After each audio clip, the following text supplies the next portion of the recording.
Party ABN మీద ban విధించింది. తమ పార్టీ నిర్వహించేటువంటి కార్యక్రమాలకు అట్లాగే సమావేశాలకు సభలకు ఈ ఏబిఎన్ ఆంధ్రజ్యోతి మీడియా ప్రతినిధులను పిలవవద్దని ఒక ఆదేశాలు జారీ చేసింది.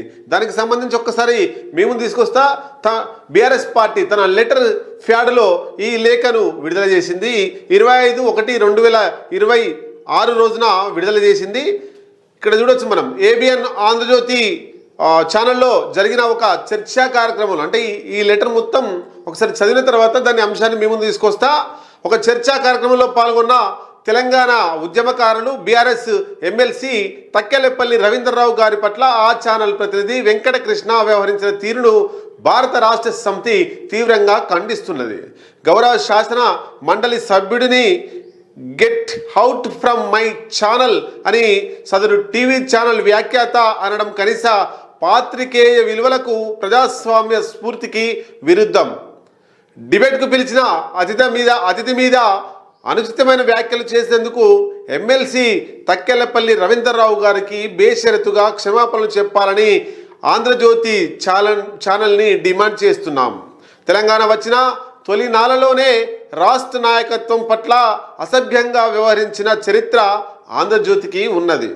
తదనంతర కాలంలో కూడా అనేక సార్లు భారత రాష్ట్ర సమితి నాయకుల మీద అసత్య కథనాలు ప్రసారం చేయడం, తెలంగాణ ప్రయోజనాలకు నష్టం వాటిల్లే విధంగా కథనాలు ప్రసారం చేయడం ఆంధ్రజ్యోతి గ్రూప్ పదే చేస్తున్నది.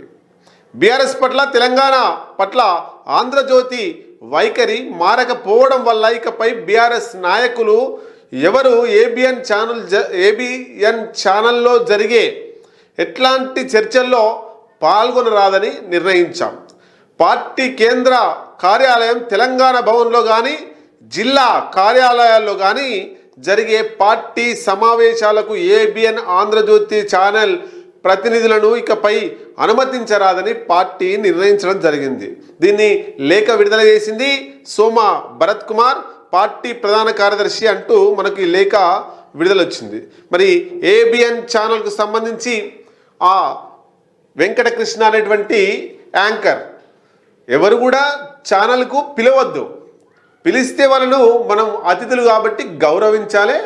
వాళ్ళ డిబేట్ నచ్చకపోతే మనం సున్నితంగా తిరస్కరించాలి. కానీ ఛానల్లోకి పిలిచి ఈ ఛానల్ నాది, ఇష్టారాజ్యంగా మాట్లాడతాం, అవమానిస్తాం, ఇబ్బంది పెడతాం అంటే అది జర్నలిజం విలువలకే మచ్చ తెచ్చే అవకాశాలు కనబడుతుంటాయి. ఏది ఏమైనా జర్నలిజం విలువలను దిగజార్చకుండా జర్నలిజం కొనసాగాలి. వెంకటకృష్ణ కావచ్చు, గతంలో ఒక లేడీ యాంకర్ కూడా ఈ విధమైనటువంటి రీతిని ఈ విధమైనటువంటి పద్ధతినే పోయింది. కాబట్టి ఎమ్మెల్సీ అనే ఆర్డినరీ పర్సన్ కాదు.